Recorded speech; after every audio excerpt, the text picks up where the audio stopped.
At a lively festival where joyous laughter echoed through the air, a group of riders found themselves caught in a moment they would soon regret. Unaware of the man standing quietly nearby, they mocked a young woman, dismissing her with careless jests. Little did they know her father, a silent observer with weathered eyes and a humble demeanor, was no ordinary bystander. He was a combat veteran, his strength forged in battles, unseen by those around him. As the riders' laughter faded into the festival's bustling background, tension brewed beneath the surface. The veteran's gaze hardened, memories of sacrifice and honor flooding his thoughts. His daughter, accustomed to defending herself with grace and resilience, remained composed but hurt. The festival's carefree atmosphere masked the unfolding drama, leaving the lingering question of what would transpire next. In a moment where ignorance clashed with honor, the stage was set for a lesson in respect, one that would resonate far beyond the festival grounds. The festival was a tradition in their small town, where families gathered to celebrate the harvest, share laughter, and showcase their crafts. For most, it was a day of light-hearted fun, but for Sarah, the farmer's daughter, it was a reminder of the life she led away from the crowds. Her father, a man of few words, had always shielded her from the harshness of the world, yet never sugarcoated the reality of their life on the farm. His experiences in war had left scars that few understood, including the riders who now mocked his daughter. As Sarah tried to brush off the cruel words, she could feel the sting.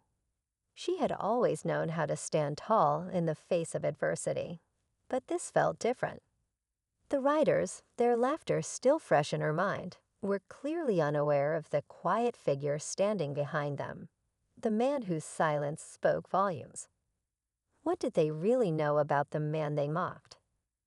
The laughter of the riders grew louder as they exchanged taunts, oblivious to the silent storm gathering just behind them. Sarah felt a cold rush of dread as her father's hands twitched at his sides, the muscles in his jaw tightening.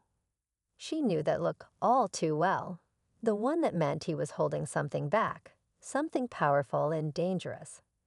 She wanted to step in, to do something, but her voice caught in her throat. It was as if time itself had slowed, each moment dragging on longer than the last. Every mocking word from the riders felt like a punch to her gut. Emily, standing a few feet away, was also beginning to realize the gravity of the situation. She'd seen Sarah's father at the farm, but never in a setting like this. Never in a moment where his past seemed so close to the surface. She didn't know whether the leader of the bikers took another step toward Mark, his bravado faltering but still holding onto the facade of control. "Safe?" he repeated with a scoff.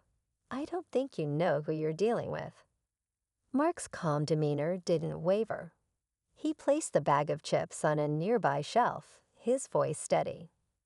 "Actually, I think it's you who doesn't know."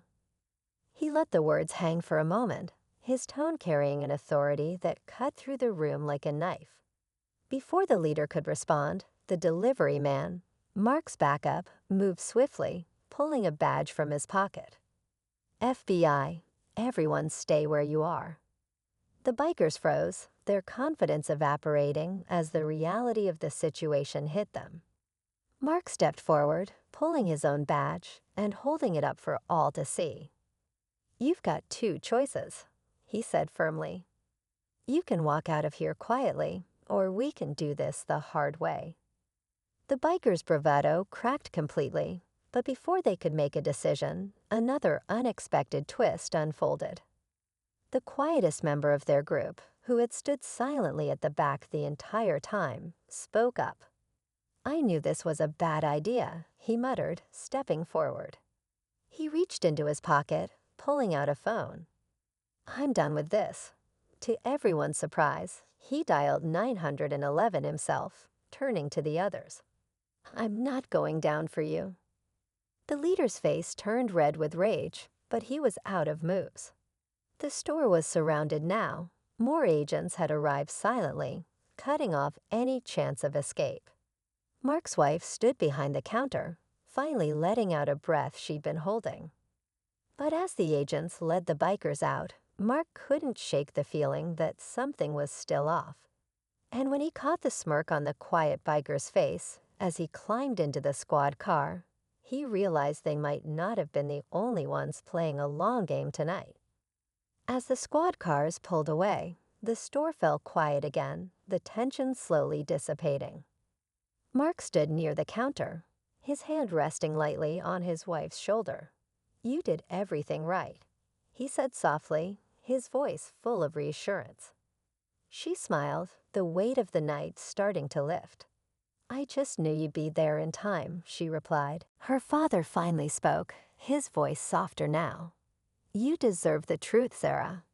I couldn't protect you from it forever." Sarah nodded, her heart heavy but relieved. She knew that her father's past would never fully leave him, but together they could move forward. The journey wasn't over, but they would face it together as a family.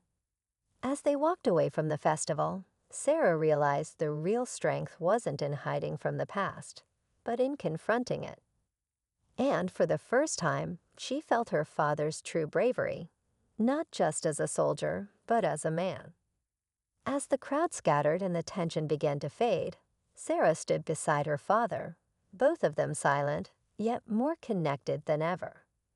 The man who had walked away was no longer a stranger to her, but a reminder of the burdens her father had carried for so long. The dark secrets of the past, once hidden behind walls of stoic silence, were no longer a shadow between them. Her father, his voice quiet but steady, turned to Sarah. "It wasn't just about protecting you. I didn't want you to carry this too." His words, once heavy with regret, now felt like an honest confession, a weight lifted. Sarah nodded, understanding now. The past would never be fully gone, but it didn't have to control their future. Together, they would rebuild, piece by piece, stronger than before. The festival had ended, but their journey, one of healing, truth, and resilience, was just beginning. The agents finished their sweep, confirming the area was secure. The so-called delivery man gave Mark a brief nod before leaving, a silent acknowledgement of a job well done. Outside, the bikers sat in the back of the cars, their bravado completely gone. The leader glared at Mark through the window, but Mark didn't react. He knew this wasn't the last chapter for them, but it wasn't his worry anymore. As Mark and his wife locked up the store and headed home, the night air felt lighter. Sometimes strength isn't about making noise. It's about knowing when to act. Had he had seen, or what he had done, but she could feel the weight of his silence pressing down on everyone around him. She looked between Sarah and her father, torn between stepping in or staying out of it. The tension was suffocating, and she could sense that whatever happened next, it would change everything. Sarah turned back to the riders, trying one last time to diffuse the situation. "That's enough," she said, her voice steady, but her heart was pounding in her chest. The riders paused, briefly